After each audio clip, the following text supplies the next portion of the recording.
All right, man, peace. So, as you brothers know, or most likely know, a little bit over a year ago or so, I did an initial entry into a series that I'm not going to continue called Watch Yourselves Around These Liberal Women. And the initial entry featured none other than Mr. Luke Walton, the former coach of the LA Lakers, now currently the coach of the Sacramento Kings, even though at this point I'm wondering when he's going to get fired because his coaching career with the Sacramento Kings has not been a success. And most likely, if he were a so-called black coach, he would have been fired. But that's neither here nor there. That's a digression. Just getting back to the point. We're going to pick up that series with the next entry, featuring none other than Mr. Yasiel Puig, the at one time very mercurial, hopeful superstar of the LA Dodgers, who never was able to meet his potential because he got sidetracked worrying about becoming a popular culture hero rather than becoming a baseball star. Well, many times, one of the main trappings of trying to covet the life of fame and notoriety is that you allow every woman into your atmosphere. You allow every person, but particularly every woman, to enter into the bubble that you have to create when everyone knows who you are. And something that we have to grasp about the liberal woman is that she creates her own reality every day. Very much like Proteus, the son of Moira McTaggart in Uncanny X-Men, who had the ability to change his environment around him, to create fictional worlds for himself to dwell in and also be the dominant figure of. That's how the liberal woman lives her life. She believes that she can change cultural mores within the recesses of her mind, and that every person who lives in the quote-unquote real world is supposed to abide by the rules that she changes willy-nilly. That's why they can accept making false accusations against men about how a man raped them or sexually assaulted them or harassed them, because that's what they want to be true. It's not necessarily what is true, it's just about what they want to be true. And in their world, in their universe, whatever they want to be true is what's true. Well, unfortunately, Mr. Yasiel Puig had to learn the hard way. Hopefully he has learned that you have to vet everyone who comes into your life. You have to take inventory of everyone who's in your life, much less who you allow in your life, particularly if you become what they call a celebrity. Now, there were a series of false accusations made against him by a certain young female who appears to have hit him up on social media and created some type of sexual scenario for them to act out in public when they met up. And Yasiel Puig went along with it, and she decided that she was going to drag his name through the news for whatever reason. Maybe she tried to hit him up and extort him after the fact, and he said, no, I'm not going to get down with that. But in this current Me Too post George Floyd super woke era, the woman knows that she is a protected demographic, a protected group, and that there are no repercussions for false allegations. So she knows that by the time people figure out that what she's saying is a lie, the lie will have made its way all the way around the block, and his reputation will have been harmed. Because many of these teams may not even do their due diligence in following up. They're going to add that, whether they understand it consciously or not. They're going to add that accusation that the woman made to his resume. They're going to put that in his file, that a woman claimed that he sexually assaulted her. And women grasp that. They know that their accusations are taken as truth until they're proven to be untrue. So anyway, they're going to talk about it. I'm going to chime in. All right, let's talk about Yasiel Puig, the former Major League Baseball superstar who still wants to be a Major League Baseball superstar but hasn't played in the league since 2019. When he was with the Dodgers, man, he was a sight to be seen. Let me say this about Yasiel Puig. Yasiel is one of those monarch athletes who did not reach the level that he was supposed to reach in regards to fulfilling his purpose in Major League Baseball. You could tell by the numerology associated with him. The Dodgers have a very long history of utilizing monarch athletes. I made a video a very long time ago on YouTube that was taken down pertaining to Tommy Lasorda, who was someone who utilized mind control tactics on his players and also on his children. But that's a whole other video for another day. I'll probably be revisiting that in the near future. Tommy would refer to his players as Dodger Diamonds, and they would have monarch programmed beta sex kittens associated with the players who would become their wives many times. Steve Garvey, a player from the 1970s on the Dodgers, also on the Padres, He was a very elite level Monarch programmed athlete, but just getting back to the point. Yasiel Puig, I believe, has a narrative written for him that's not going to end well. He's someone who's always going to be in the news until he's removed. And that's normally how it works with many of their assets. If they don't work out on the baseball field or the football field or the basketball court, they have another narrative played out for them to entertain the public. One of the biggest names in town. He was quite a draw. Everybody was fascinated by Yasiel Puig. He is now firing back at allegations that he sexually assaulted a woman at this. As we can see here, Yasiel's number is 66. That's for bail. Center during a Lakers game in 2018.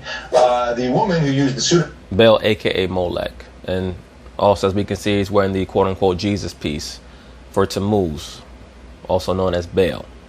That's why the rappers, you always see them wearing the so-called Jesus piece. That's to denote Baal or Molech worship. Jane Doe had filed a lawsuit against Puig in 2020, and now he is finally speaking out and telling his side of the story, and his defense is... of course, the blonde hair for mind control programming, Hippocrates.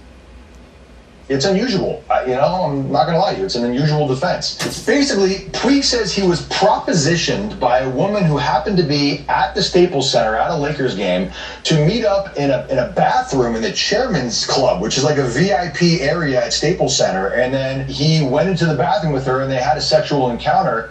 And afterward, she claimed it was sexual assault and she filed a lawsuit. But Puig says that's not what happened at all. It was a mutually consented sexual encounter between two consenting adults. And he says he's got text messages and DMs to prove it. I'm sure that he does. I'm pretty sure that he knew the woman before they initially met up for that that convening for sexual intercourse. And that the entire scenario was laid out by the woman and he was just trying to help her fulfill her fantasies.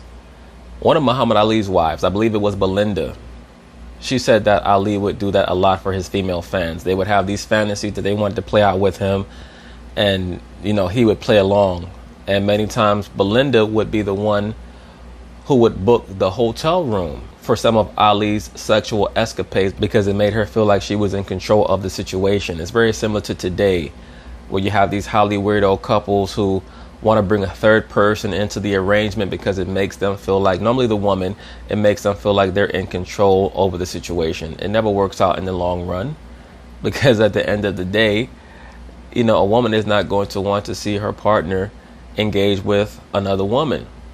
And if the woman is too interested in seeing her partner engage with another woman, it's really an excuse for her to satisfy her own lesbian proclivities. So at the end of the day, if you have multiple women, they're supposed to be separate when it comes to the bedroom. Not to digress too much, but just getting back to the point. This person here, Yasiel Puig, this was a setup just to keep his name in the news. And I promise you, we're going to continuously hear Yasiel Puig's name in the news until he either becomes a baseball star again or they write him out of the entertainment script, the overall quote-unquote real-life Truman Show-esque entertainment script that's played out with these Monarch programmed assets. Basically, he says that they messaged each other afterwards and that she had sent him a series of affectionate and endearing messages that aren't consistent with somebody who was sexually assaulted. So he says, look, she was hitting me up before the game, he was hitting me up during the game, and then again after the game. And that's just not a pattern of somebody who was sexually assaulted. That's what Puig is saying. Of course, because she's either insane or she's insane. In all seriousness, she's either suffering from dissociative identity disorder or she's purposefully lying to bring confusion into Puig's life to once again put his name into the mainstream media. The argument has been that she never met Puig before the game. She'd happened to be at the game. She went to use the restroom. Puig followed her in there and then forced himself upon her. Even if Puig is telling the truth here, it's still, the whole situation is bizarre to me. Well, it's bizarre to you because you're just a regular simp dude who's quote-unquote married, i.e. a vassal to your domina in the house, the woman who you're scared of. You have a couple of kids with her, so that makes you an official indentured servant under her until the children reach the age of 18 years old, and then you have to hope that that female still feels like being with you. Yasiel Puig lives a totally different and disparate life from you, so you're not really supposed to understand what it's like to walk down the street and have random women want to have sex with you. He's sitting courtside at the Lakers game, and then the next minute he like met somebody up in the bathroom and is like having a sexual encounter in a bathroom and saying like, "Oh yeah, it's all good, totally normal behavior." Yeah, I think that's probably the weirdest thing of it all, honestly. I mean, but in the same breath, this could happen quite often, and you and I, we would not have any idea. Somebody could be watching this and think, "Yeah, I know my boy's done that before too," or something like that. So it's almost like we have to take that, like, because that's the most bizarre part to me, just this, to meet up in the C-suite club, basic. That's not bizarre at all. You're talking about top shelf professional athletes who are known all across the nation, all across the world. You know how many females are hitting them up on their Instagram, on their Facebook, on their Snapchat, wherever where these people are willing to communicate with someone, but particularly on IG. I mean, I promise you, you look at this guy's, what they call them, DMs, it's filled with women offering their coochie and their breasts. So this is nothing to someone like a Yasiel Puig. And link up. It's again a he said, she said. It's so tough with these ones because you just don't know. No, it's not really a he said, she said, if he has the data that he claims that he has. If he has the text messages and the private messages, the police won't even take this seriously. It won't even go to trial. It'll just be another case of a lying woman, and she will not be held accountable for what she's done. Except in this case, the police will probably have been debriefed that Mr. Yasiel Puig is an asset and that the woman involved was just meant to be a provocateur. To decipher until we find out more information. Yeah, I truly have no idea what to believe. Yeah. Now, if you watch that show Snowfall, they detail that the CIA operative, I believe his name is Teddy McDonald, he has a connect in each police department. And that's pretty much accurate as to how, you know, these situations transpire. That's why the police many times are confederate with these athletes when it comes to storylines. Like, another example is the LeBron James allegedly having the word nigger sprayed on his front gate. It's like, why has there been no follow-up to this? It's because the police are told to stand down by the point man within their precinct who reports directly to an intelligence agent who's the handler over the entire situation or the orchestrator of the entire situation. No, like my mind tells me, like, just because it seems like such a bizarre excuse. And let me also say this, some of these police chiefs or high level officers in these precincts are undercover intelligence agents. Not be real, but at the end of the day, who knows? I truly have no idea. That's why these situations are so hard. You don't want to discredit the person who's making the accusation. You want to give Yasiel the benefit of the doubt and not convict him before he has actually been convicted of anything. I don't know. Puig believes strongly that he has enough evidence to clear his name, and he says he wants to get back to focusing on baseball. It seems to me, based on his statement, that he believes these allegations are holding up team. Let me also say this, and just get back to the overall theme of the video. Just speaking from a two-dimensional perspective, brothers have to be very careful with these liberal women because they will change their stance, their perspective, their viewpoint, their verbiage, their rhetoric in the blink of a fucking eye, especially if they're no longer infatuated. So always keep a little buffer space between what you think the woman is and what she actually is. Keep some buffer space there so that you're not caught off guard, you're not shocked, you're not surprised when she becomes diametrically opposed to the person that she depicted herself as just a few weeks or a few months prior. Do not be shocked or surprised. Now look at this, it says at the bottom, Puig has hit 132 career Major League Baseball home runs. Now 132 is 66 times 2. So we always see the numerology involved here. From signing him, that he thinks that this is part of the reason he's not on a team right now. It's not helping. Yeah, but I mean, look, this is one where it's kind of similar to Deshaun Watson, where he wants to dig his heels in. He's like, look, I'm not going to settle this. I want this thing to play out in the court system, and I want everybody to hear what I have to say because I believe I'm in it. Deshaun Watson most likely going through some type of shaming ritual on his way out. We see Mr. Aaron Rodgers also going through a low-level shaming ritual, but, you know, to a degree. There's also some numerological elements there as well. I did a video on Aaron Rodgers a while back. He clearly is a Luciferian, someone who proactively tries to preach against the existence of the Most High. Why is that? Because he's guilt-ridden about how he lives his real life. But there is a meme floating around pertaining to Aaron Rodgers, Brett Favre, and Bart Starr playing 16 years with the Green Bay Packers. So we'll know if Aaron Rodgers pushes very hard to leave Green Bay or gets traded away from Green Bay, that he's adhering to a certain numerological significance of how long each Green Bay quarterback was allowed to remain with that franchise. And do these things. So we'll see how it plays out. At that point, we have to let people be innocent until proven guilty, and That's it's right. so hard in the social media age. Right, but Renee Montgomery, aren't you the one who's on record as saying always believe the woman? Which is ridiculous in and of itself. That means that you're not really acceptable for a jury or any judiciary council. You're not viable for anything like that. That has to entail objective reasoning, rationale, and a thought process. Unless that's just empty rhetoric for TV. Where there's so much going around, the information flying so fast that, to Babcock's point, like, you want to do both. You want to be able to think they're innocent until proven guilty, but you also want to believe the victims. That's what. No, I don't want to believe the victims. I want to believe the truth.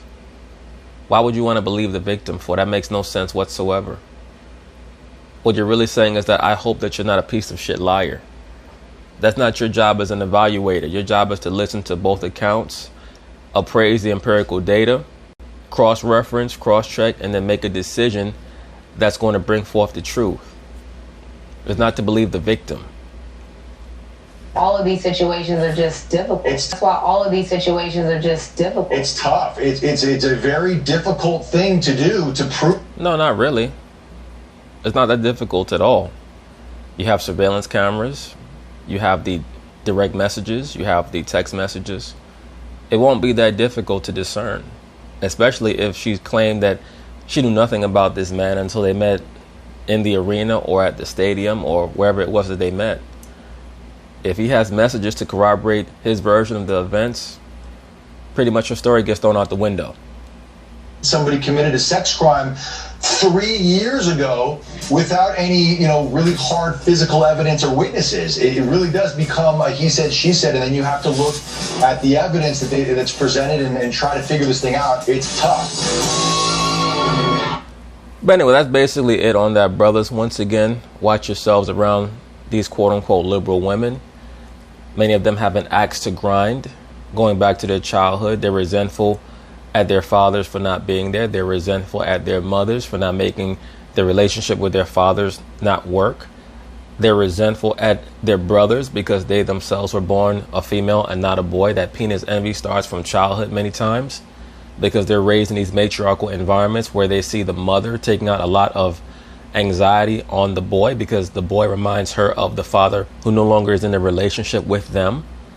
Then they go to elementary school and they're being taught these new age, new wave, Luciferian ideologies about how men are oppressors. And then they go to junior high school and high school and they have these dysfunctional relationships with little boys. And it spirals out of control. So by the time you're dealing with many of these females in their mid to late 20s and upward, you're dealing with a pure basket case. So make sure that you do your due diligence, and we have to make sure that we're working on ourselves every day. Because it's going to be more and more difficult to spot the issues in someone else if we have not worked on our own issues. But anyway, peace.